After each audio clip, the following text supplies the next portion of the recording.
Okay, हम लोगों ने अभी लेजर का देख लिया फुल फॉर्म।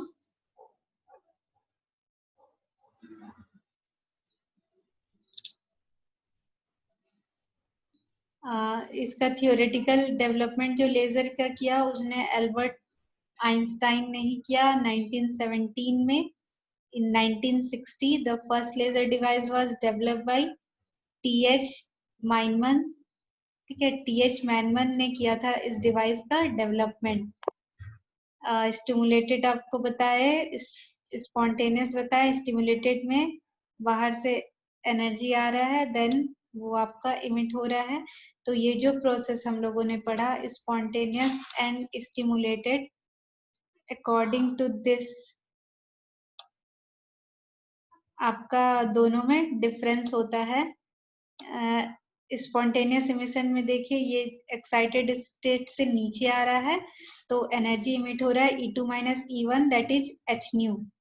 ठीक है, खुद से हो रहा है, एक्साइटेड से नीचे आ रहा है। और स्टिमुलेटेड में क्या हो गया, उस दौरान जब वो एक्साइटेड में रहता है तब हम लोग क्या करते हैं, बाहर से एक फोटोन उस पे इंसिडेंट कराते हैं जिसका वैल्यू एच न्यू होता है एनर्जी का।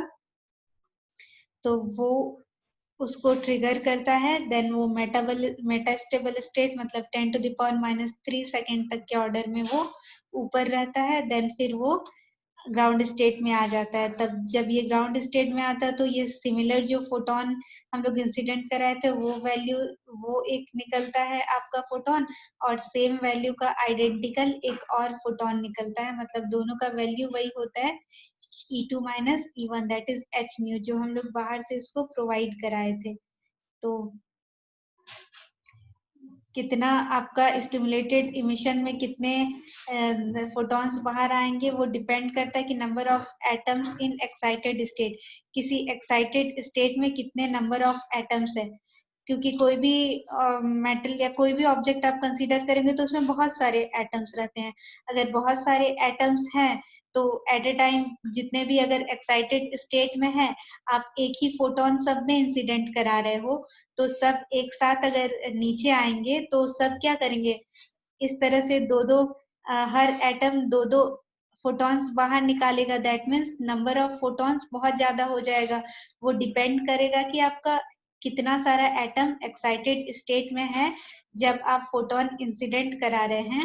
तो उस दौरान जितने भी एटम्स, कोई भी ऑब्जेक्ट में बहुत सारे एटम्स रहते हैं तो कितने एटम्स उस टाइम एक्साइटेड स्टेट में है तो सब में वो फोटोन इंसिडेंट होगा, और जब सब नीचे आएंगे तो सब दो दो निकालेंगे और सबके दो दो एग्जैक्ट आइडेंटिकल होंगे क्योंकि एच न्यू ही सब में हम लोगों ने इंसिडेंट कराया। तो वो एच न्यू सबसे निकलेगा और सिमिलर टाइप का एक दूसरा निकलेगा। तो स्टिमुलेटेड इमिशन में कितने फोटॉन्स आएंगे डिपेंड करता है कि आपका कितने number of atoms excited state में है, और डिपेंड करता है डेंसिटी ऑफ फोटोन, आप कितने फोटॉन्स उसमें इंसिडेंट करा रहे हो। ज्यादा अगर फोटोन इंसिडेंट कराओगे तो वो ज्यादा के पास जाएगा, जितने भी आपके एक्साइटेड स्टेट में रहेंगे।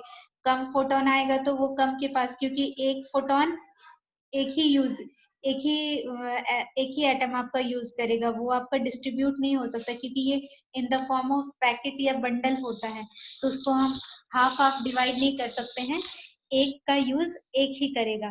तो कितना डेंसिटी ऑफ फोटोन है उस पर डिपेंड करता है आपका कितना इमिट होगा, और कितने आपके एक्साइटेड स्टेट में एटम्स है उस पे डिपेंड करता है। तो ये दो चीज पे आपका डिपेंड करता है कि आपका किस रेट से इमिशन होगा। तो ये जो हम लोगों ने पढ़ा उसके अकॉर्डिंग ये जो 2 टाइप है,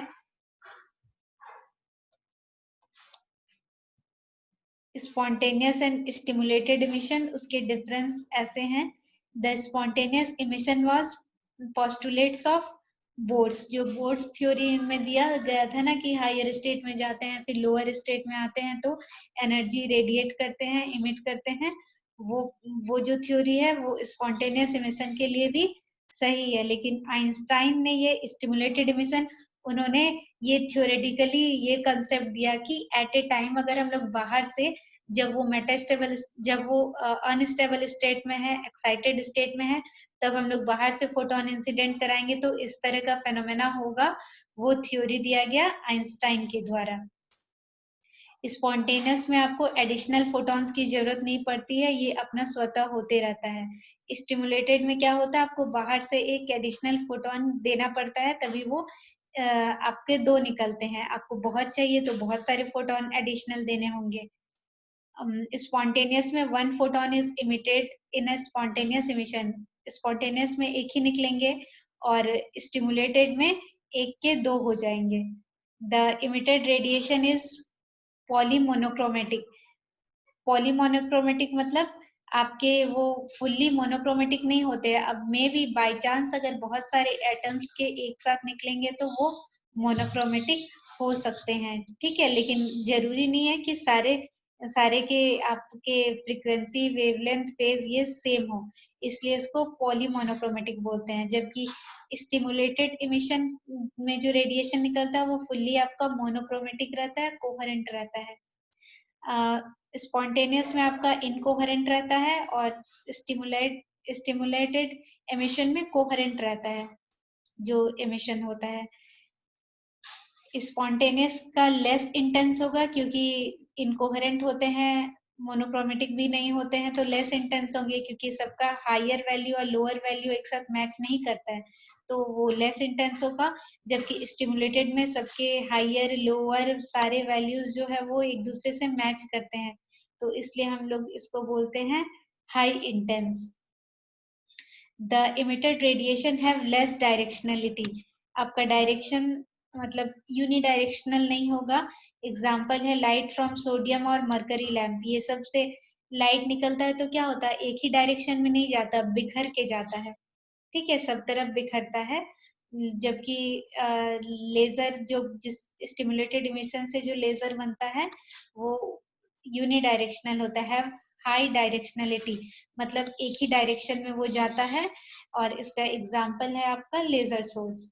तो दोनों में डिफरेंस क्लियर हो गया। अब हम लोग इसका कैरेक्टरिस्टिक पढ़ेंगे कि इसके क्या क्या कैरेक्टरिस्टिक होते हैं, जो हम लोगों ने पहले लेजर के इंट्रोडक्शन में पढ़ा था। High directionality, high monochromatic, high intense, highly intense होता है एंड हाईली कोहेरेंस होता है। यही 4 है लेजर का कैरेक्टरिस्टिक। जो आप जब कैरेक्टरिस्टिक लिखेंगे तो उसको थोड़ा डिटेल में बता दीजिएगा कि क्या है। तो पहला है हाई डायरेक्शनलिटी, यहाँ पे ये कट गया है, हाईली डायरेक्शनलिटी लिखा है, देन उसका एक्सप्लेनेशन इधर दिया हुआ है।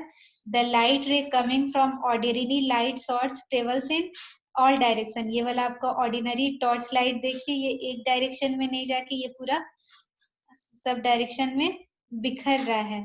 बट लेजर लाइट क्या है, ट्रेवल्स इन वन डायरेक्शन, अगर यहाँ से सीधा निकल रहा है तो वो सीधा ही जाएगा। For example the light emitted from torch light spread 1 kilometre distance, it spreads 1 kilometre distance, मतलब इधर से भी ये बिखर बिखर जाता है। अगर इतना तक में देखेंगे तो वो आपका इस साइड भी आपका बिखरता है, इधर से सीधा नहीं जाता है। बट लेजर लाइट क्या होता है, स्प्रेड्स अ फ्यू सेंटीमीटर, बहुत कम ही सेंटीमीटर इधर उधर हो सकता है। Distance even it travels lakh of kilometer, और ये थोड़ा भी जो बिखरता है वो लैक ऑफ किलोमीटर वो ट्रेवल करता है, तब जाके इस तरह का होता है। आप अगर सामने में देखोगे, जैसा कि जो आपका आईज से विजिबल है, वहां तक भी आपको ये बिखरा हुआ नहीं लगेगा। जितना डायमीटर आपका सामने में रहेगा उतना ही डायमीटर बाहर भी रहेगा। आपका ये वाला ना लैब में भी है लेजर लाइट, आप वहाँ प्रैक्टिकल भी करके देख सकते हैं। सामने एक ऑब्जेक्ट में उसका देखिएगा डायमीटर, देन दूर पे रख के देखिएगा डायमीटर लाइट फोकस करा के, तो दोनों का जो डायमीटर आता है वो ऑलमोस्ट सेम सेम रहता है, मतलब ये यूनिडायरेक्शनल होता है, स्प्रेड नहीं करता है बिल्कुल भी।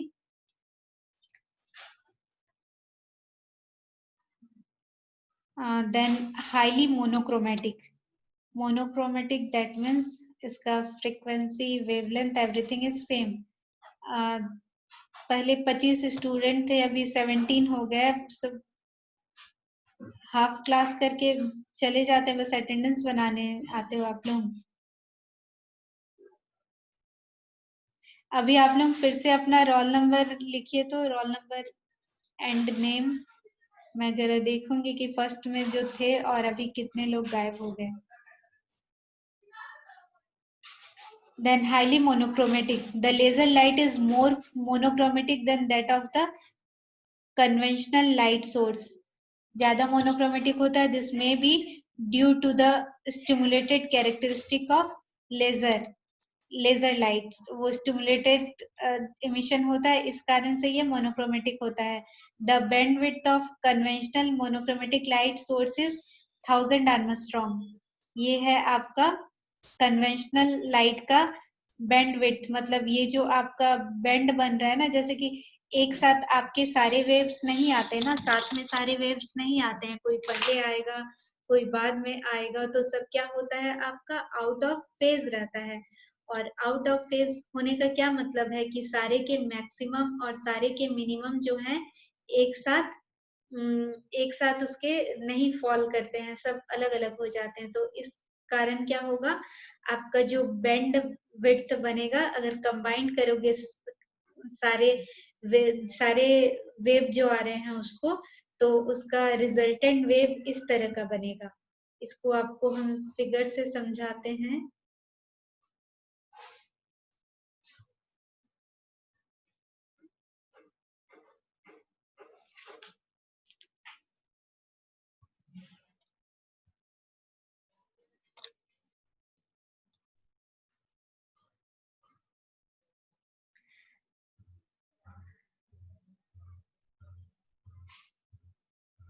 यहाँ देखिए, जैसे कि ये आपका कन्वेंशनल सोर्स ऑफ लाइट में क्या होता है, कोई लाइट इस तरह से आया, कोई थोड़ी देर बाद आया, कोई और थोड़ी देर बाद आया, मतलब कोई भी मैच नहीं करता. अगर आप तीनों का कंबाइंड लेंगे, तो तीनों का एक साथ अगर कंबाइंड करेंगे, तो जो बैंड विड्थ आएगा वो क्या होगा, कहीं पे मतलब इसका हायर,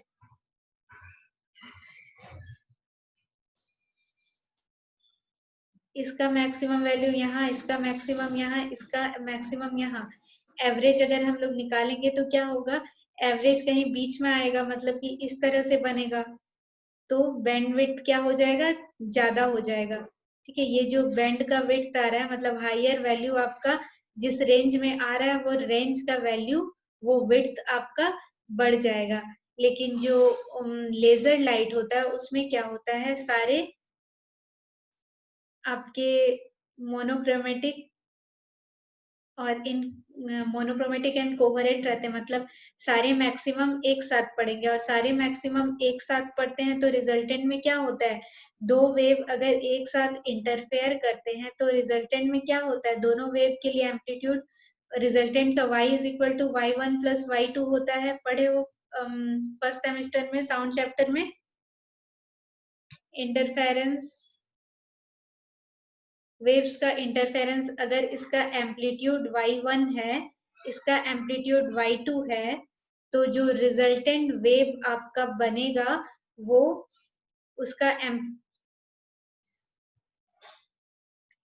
जो रिजल्टेंट वेव आपका बनेगा, उसका एम्पलीट्यूड कुछ इस तरह से, मतलब हाई जाएगा.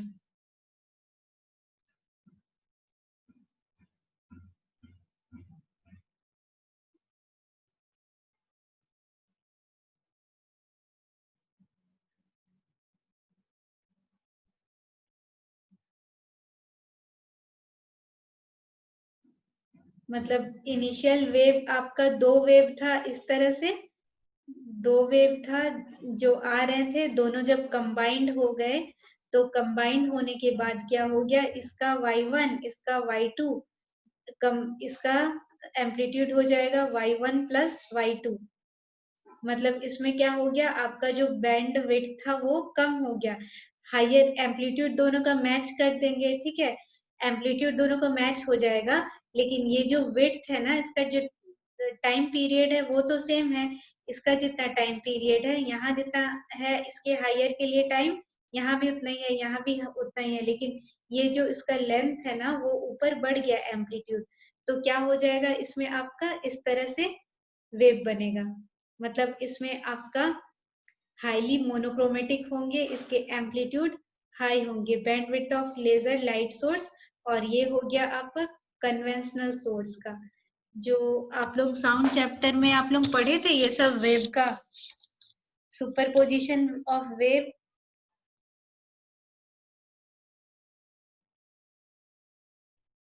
मेरी वॉइस जा रही है आप लोगों को? Yes ma'am. आप लोग साउंड चैप्टर में पढ़े थे ये वेव सब?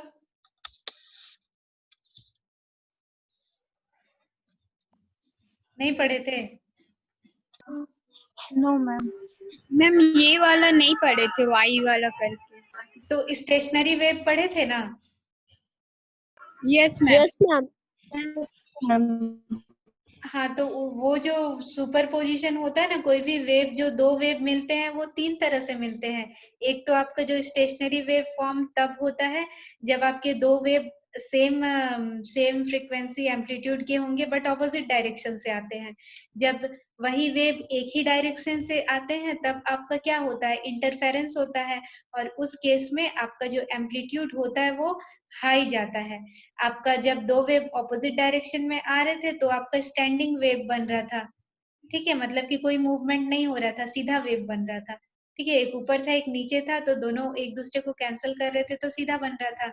इंटरफेरेंस में क्या होता है, सेम टाइप ऑफ वेव एक ही डायरेक्शन में जा रहे हैं और दोनों एक दूसरे से मिल रहे हैं, तो उनका एम्पलीट्यूड जो होता है वो y1 प्लस y2 हो जाता है, बढ़ जाता है। तो यहाँ भी वही होता है, आपका similar type of photons emit हो रहे हैं, दोनों मोनोक्रोमेटिक है, तो फिर उसका जो रिजल्टेंट वेव बनता है वो आपका हाईली मोनोक्रोमेटिक होता है। The bandwidth of conventional monochromatic light source, जो कन्वेंशनल सोर्स होता है उसका 1000 आर्मस्ट्रॉन्ग के बीच होता है, but the bandwidth of ordinary light source is 10 armstrong for high sensitive laser source। Laser source के लिए ये जो बैंड विड्थ है वो बहुत कम होता है, मतलब ये वाला बैंड का विड्थ। इसमें क्या होता है, सबका टाइमिंग अलग अलग रहता है, इसलिए लंबा बैंड बनाता है, क्योंकि सारे का आप इसमें एवरेज निकालते हैं, सबका सबको लेकर चलेंगे तो सबके लिए मोटा सा वेव बनेगा। इसमें क्या होता है, सब एक साथ रहते हैं, हायर और मिनिमम और मैक्सिमम एक साथ पढ़ते हैं, इसलिए इसमें विड्थ कम हो जाता है, that is of the order of 10⁻⁻8 Armstrong. Then है थर्ड इसका property, highly intense. Laser light is highly intense then the conventional light, and 1 milliwatt helium neon laser is highly intense than the sun intensity। sun के intensity से भी ये ज्यादा intense होता है। helium neon laser एक famous type of laser है जो हम लोग generally use करते हैं, आपके lab में ये आपको देखने को मिलेगा, helium neon laser। this is because of coherence and directionality of laser। Coherent होने के कारण और यूनिडायरेक्शनल होने के कारण ये हाईली इंटेंस होते हैं, जो सन के इंटेंसिटी से भी ज्यादा इंटेंस होते हैं ये। Suppose when two photons each of amplitude a are in phase with other, then Young's principle of superposition, यही वाला था आपका, साउंड में पढ़े होंगे, जनरली लाइट में रहता है। तो यंग्स प्रिंसिपल ऑफ सुपरपोजिशन से जब दो वेव जिसका एम्पलीट्यूड ए है दोनों का, जैसे मैंने y1 y2 कंसीडर किया था, इसमें दोनों का एम्पलीट्यूड सिमिलर टाइप है तो एम्पलीट्यूड सेम ए कंसीडर करते हैं। The resultant amplitude of two photon क्या हो जाएगा, दोनों अगर एक दूसरे से मैच करेंगे, सुपर इम्पोज करेंगे, एक दूसरे से मिलेंगे, तो एम्पलीट्यूड बढ़ के हमारा दोनों का सम हो जाएगा। जैसे मैंने रिजल्टेंट का y लिखा था y1 प्लस y2, तो यहाँ a प्लस a हो जाएगा 2a, एंड द इंटेंसिटी हो जाता है, ये लाइट चैप्टर में ही 12th क्लास में पढ़ाया जाता है कि इंटेंसिटी का relation in terms of amplitude होता है 4a²। ठीक है, तो ये तो आप लोगों को यहाँ पढ़ना नहीं है, 12th वाले स्टूडेंट्स पढ़ते हैं इसको। तो अगर 2a एम्पलीट्यूड हो जाता है तो इंटेंसिटी हो जाएगा 4a²। Since in laser many number of photons are in phase with each other, laser में क्या होता है, बहुत सारे फोटॉन सेम फेज में रहते हैं, the amplitude of the resulting wave becomes NA. Amplitude अगर बहुत सारे हैं, अगर 2 वेव है तो 2A हो गया, 3 वेव होगा तो 3A. तो नंबर ऑफ जितने आपके फोटॉन्स निकलेंगे, नंबर ऑफ फोटॉन्स जितने इमिट हो रहे हैं उतना Na हो जाएगा. And hence its intensity of laser is proportional to n square a square. अगर ये a स्क्वायर है, ठीक है, एम्पलीट्यूड का स्क्वायर है, तो यहाँ पे एम्पलीट्यूड आपका 2a हो रहा है. अगर बहुत सारे फोटॉन्स रहेगा तो na, तो na का स्क्वायर हो जाएगा, मतलब n स्क्वायर a स्क्वायर हो जाएगा. So 1 milliwatt helium neon laser is highly intense then the sun. इसलिए ये सन के इंटेंसिटी से भी, सन का जितना इंटेंस रहता है उससे भी ज्यादा इंटेंस होता है laser light. Then highly coherence. Coherence मतलब आप जान ही रहे हैं कि सेम फेज में होता है. A predictable correlation of the amplitude and phase at any one point with other point is called coherence. मतलब सारे पॉइंट में वो उसका मैक्सिमम मिनिमम सारे वैल्यू सेम होगा, मतलब same phase. In case of conventional light, the property of coherence exhibit between a source and virtual source, whereas in case of laser, the property of coherence exists between any two photons जो उसमें आ रहे हैं उस पे depend करता है.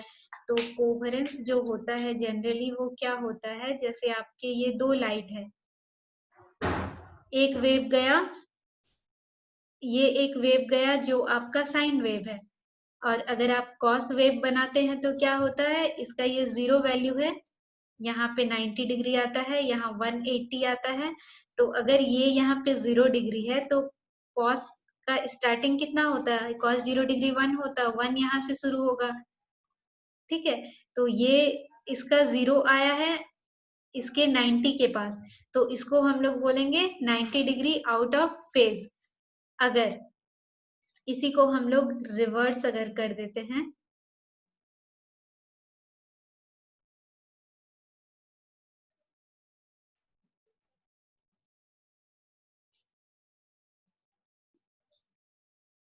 इसी में अगर आपका लाइट पूरी तरह से इस तरह से वेव बनाता तो इसका यहाँ पे मिनिमम है, ठीक है, ये मिनिमम है, लेकिन यहाँ इसका मैक्सिमम है.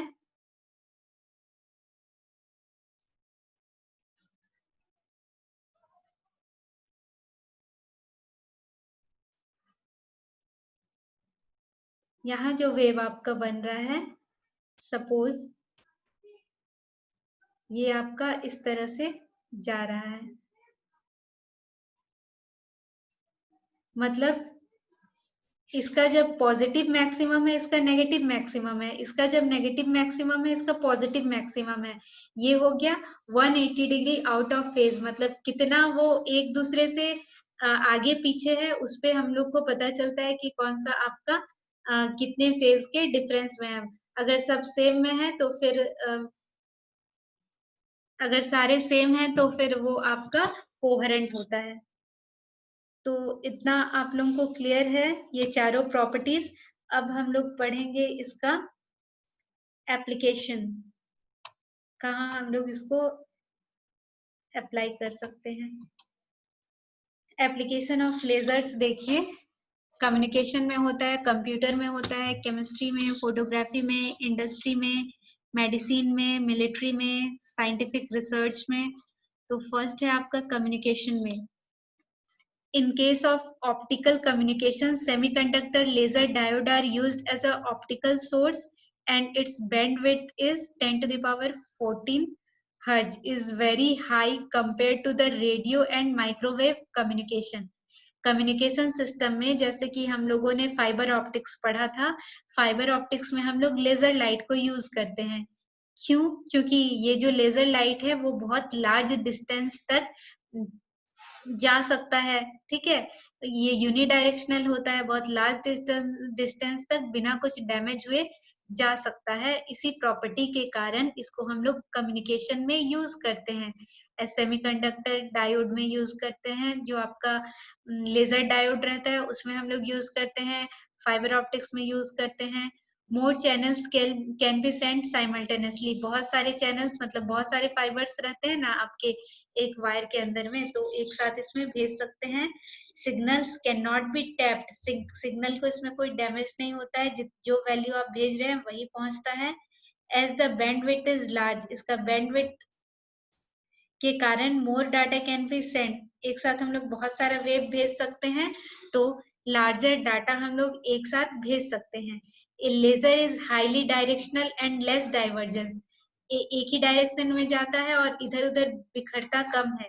Hence it has greater potential use in spacecraft and submarine, इसलिए हम लोग जो इंफॉर्मेशन इससे भेजेंगे through laser light in optical communication में, हम लोग स्पेस एंड सबमरीन में भी हम लोग ऑप्टिकल फाइबर ही यूज करते हैं। वो इसीलिए यूज करते हैं कि ये आपका लेस डाइवर्जेंस है एंड हाईली डायरेक्शनल है। लेस डाइवर्जेंस मतलब इधर उधर बिखरेगा नहीं, आपका मैसेज का चोरी होने का संभावना कम रहेगा। ठीक है, मतलब आपका जो मैसेज है वो कहीं भी लीक नहीं होगा। तो इस कारण से हम लोग कम्युनिकेशन में इसका यूज करते हैं, कंप्यूटर्स में यूज करते हैं। In LAN local area network में data can be transferred from memory storage of one computer to the other computer using laser for short time. एक कंप्यूटर के मेमोरी से दूसरे कंप्यूटर के मेमोरी में हम लोग शॉर्ट टाइम में लेजर लाइट से भेज सकते हैं, क्योंकि लेजर लाइट क्या होता है, बहुत जल्दी ही आपका इमिट होता है। आप यहाँ पे लाइट जलाते हो आपको तुरंत दिखता है, दूर जहां तक आप देख सकते हो वहां पे आपको लाइट तुरंत दिख जाता है। अगर हम लोग उसको शॉर्ट टाइम मतलब कोई कंप्यूटर से अदर कंप्यूटर में लोकल एरिया नेटवर्क में कोई मैसेज ट्रांसफर करना है या फिर कोई भी इंफॉर्मेशन ट्रांसफर करना है, कोई डाटा ट्रांसफर करना है, तो वहां भी हम लोग लेजर यूज करते हैं। Lasers are used in CD ROMs during recording and reading the data. ये आप लोग देखे होंगे पेन सीडी ड्राइव में आपका एक लाइट जलता है ना, वहां भी वो लेजर लाइट ही रहता है जो सीडी रॉम को रिकॉर्ड करता है, या आपको उस पे डाटा लोड करना रहता है, सीडी राइड करना रहता है या रीड करना रहता है, दोनों केस में आपका लेजर लाइट वहां पे वर्क करता है to read that data from the CDs. Then chemistry में यूज होता है, laser are used in molecular structure identification. Laser light जो है आपका वो फाइबर ऑप्टिक्स में देखे होंगे, वो रिफ्रैक्शन रिफ्लेक्शन ये सब भी फॉलो करता है, क्योंकि लाइट बीम है, तो इस कारण से इसको हम लोग मॉलिक्यूलर स्ट्रक्चर का आइडेंटिफिकेशन करने के लिए भी करते हैं, क्योंकि किस तरह का स्ट्रक्चर है वो हम लोग लाइट सेंड करेंगे, उसके रिफ्लेक्शन पैटर्न को अगर हम लोग रीड करेंगे तो वहां से हम लोग को पता चल जाएगा कि उसका स्ट्रक्चर मॉलिक्यूलर स्ट्रक्चर कैसा है, किसी भी ऑब्जेक्ट का किसी भी स्ट्रक्चर को अगर हम लोग को रीड करना है। Lasers are also used to accelerate some chemical reaction.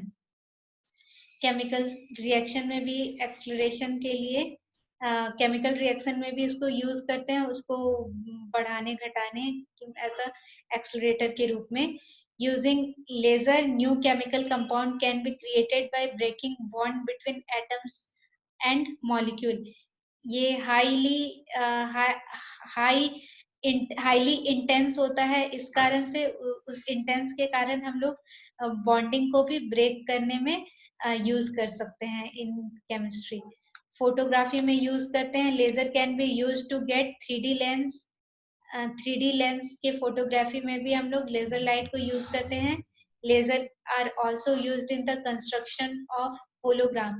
Books में जो आप लोग होलोग्राम देखते हो ना, उस होलोग्राफी में भी वो जो होलोग्राम जनरेट किया जाता है वो लेजर लाइट से ही जनरेट किया जाता है। होलोग्राम देखा है आप लोगों ने बुक पे, जो शाइन करता है अलग अलग एंगल से आपको यस मैम देखे। हाँ, तो वहां पे आपका वो लेजर ही यूज होता है। ये होलोग्राफी भी एक चैप्टर ही है, आप लोगों को नहीं पढ़ना है, लेकिन वहां पे वो किस तरह से बनाया जाता है वो सब स्टडी किया जाता है, वहां ये लेजर बीम ही यूज करते हैं। देन इंडस्ट्रीज में यूज होता है, laser can be use to blast hole in diamonds and hard steel. कोई होल या किसी टाइप का होल्स अगर होगा तो उसमें भी हम लोग बाय लेजर लाइट से उसको ब्लास्ट कर सकते हैं in any industry, mainly diamonds तो इंडस्ट्री में कम ही यूज होते हैं। हार्ड स्टील जो होते हैं उसके होल्स को ब्लास्ट करने के लिए, अगर वो आपको चाहिए कि पूरे सॉलिड मटेरियल लेकिन आपका उस तरह से नहीं बना है, तो उस होल्स को ब्लास्ट करने के लिए लेजर लाइट यूज करते हैं। Lasers are also used as a source of intense heat. ये हाईली इंटेंस होता है, ठीक है, इसलिए इसको हीट सोर्स के लिए भी हम लोग यूज कर सकते हैं। Carbon dioxide laser is used for cutting drilling of metal and non metal such as ceramic, plastic, glass etcetera. ये हाईली इंटेंस होता है तो एनर्जी भी इसकी हाई होगी, इंटेंसिटी ज्यादा है, ब्राइटनेस ज्यादा है, तो क्या होता है इसका हाईली इंटेंस होने के कारण इससे हम लोग ड्रिलिंग भी कर सकते हैं मेटल या नॉन मेटल का। तभी तो हम लोग बोलते हैं ना लेजर लाइट, मतलब कोई भी जो हाई इंटेंस वाला लाइट होता है, एक्सरे, गामा रे या लेजर रे को आप लोग को खुले आंख से या फिर फेस उस कहीं पे बहुत देरी तक ज्यादा देरी तक आपको नहीं रखने के लिए बोला जाता है, सो दैट कोई हार्म ना हो जाए, क्योंकि ये हाईली इंटेंस होते हैं। उसी रीजन से इसको हम लोग ड्रिलिंग में यूज करते हैं। High power laser are use to weld और मेल्ट एनी मटेरियल। बहुत ज्यादा पावर वाले लेजर, अगर लेजर के टाइप्स भी अलग अलग होते हैं, वो किस तरह से बना है, जैसे कार्बन डाइऑक्साइड लेजर है, हीलियम नियॉन लेजर है, तो वो डिपेंड करता है। तो हाई पावर वाले लेजर अगर हम लोग यूज करेंगे तो हम लोग उससे वेल्डिंग और मेल्ट करने के लिए भी उसका यूज कर सकते हैं। Lasers are also use to cut teeth in saws and test the quality of fabric. जो फैब्रिक्स है उसको हम लोग काटने में यूज कर सकते हैं, और उसका क्वालिटी को भी जानने के लिए लेजर लाइट का हम लोग यूज कर सकते हैं। मेडिसिन, मेडिकल साइंस में तो आपने सुना होगा कि लेजर ट्रीटमेंट किया जाता है। कैंसर में आपका लेजर ट्रीटमेंट यूज किया जाता है। Pulse pulse neodymium laser is employed in the treatment of liver cancer. Liver cancer में भी यूज होता है, ग्लूकोमा में भी यूज होता है। Argon and carbon dioxide laser are used in the treatment of liver and lungs. Liver and lungs के treatment में भी आपका लेजर यूज होता है। एंडोस्कोपी में यूज होता है to scan inner part of the stomach. Stomach के प्रॉपर्टीज को रीड करने के लिए हम लोग इंडोस्कोपी में, ये मैंने फाइबर ऑप्टिक्स में भी आप लोगों को पढ़ाया था कि फाइबर वायर से होके लाइट्स इसे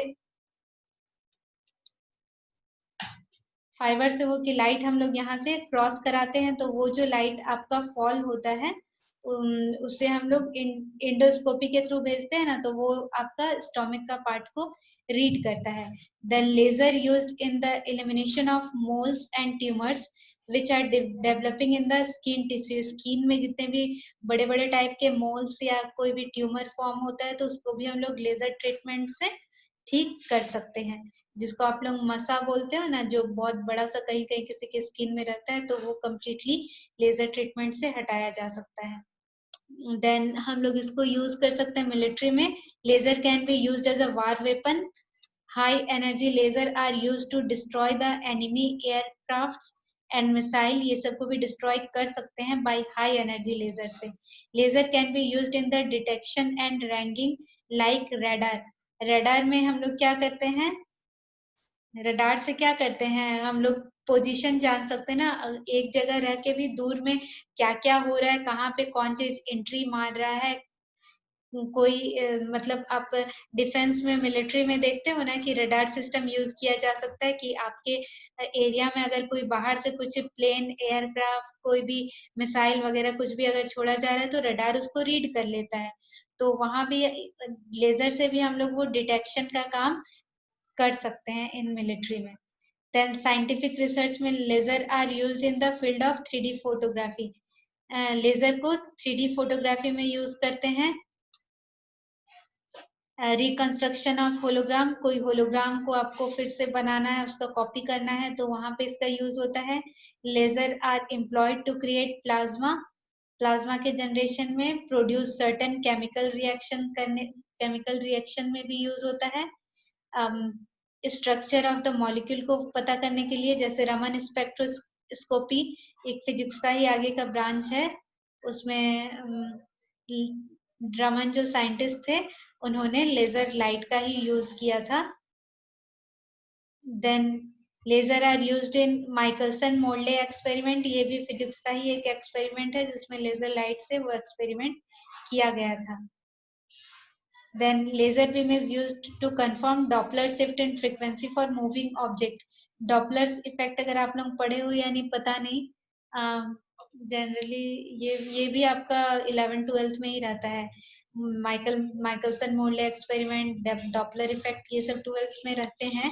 डॉपलर इफेक्ट में ये रहता है कि कोई आपका सेम तरफ से आ रहा है, कोई जैसे आप खड़े हो एक स्टेशन में, आप एक ट्रेन में बैठे हो, आपके ऑपोजिट से कोई ट्रेन आ रहा है या फिर सेम डायरेक्शन में आ रहा है तो कितने स्पीड से आएगा, वो सब हम लोग डॉपलर शिफ्ट में निकालते हैं. तो वहां भी लेजर बीम हम लोग यूज करके पता लगा सकते हैं कि डॉपलर शिफ्ट कितना हुआ है, मतलब कि कितना रिलेटिव स्पीड से कोई आपका ट्रेन आ रहा है या जा रहा है.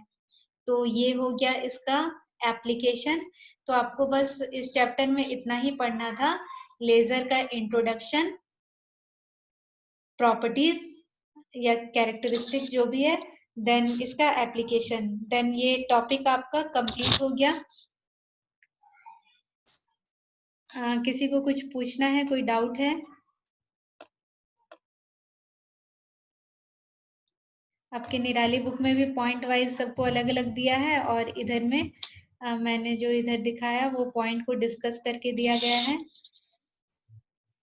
किसी को कुछ डाउट है तो पूछिए इस चैप्टर से. ये चैप्टर आपका खत्म हो गया है.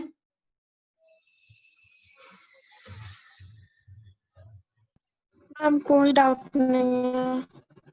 कोई डाउट नहीं है, सब समझ में आ गया है.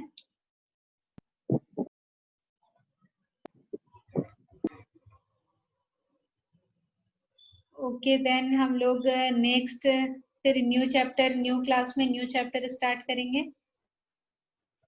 यहाँ तक आपका कंप्लीट हो गया. आप लोग सबमिट कर दीजिएगा सब अपना असाइनमेंट. टिल 14 मैंने वहाँ डेट चेंज कर दिया है आपका. 14 तक सब सबमिट कर दीजिएगा. और अगर कोई डाउट है तो पूछिए. आपका मार्क्स मैं आप लोगों को सेंड कर दूंगी, ठीक है, रिटर्न कर दूंगी वहाँ गूगल क्लासरूम में.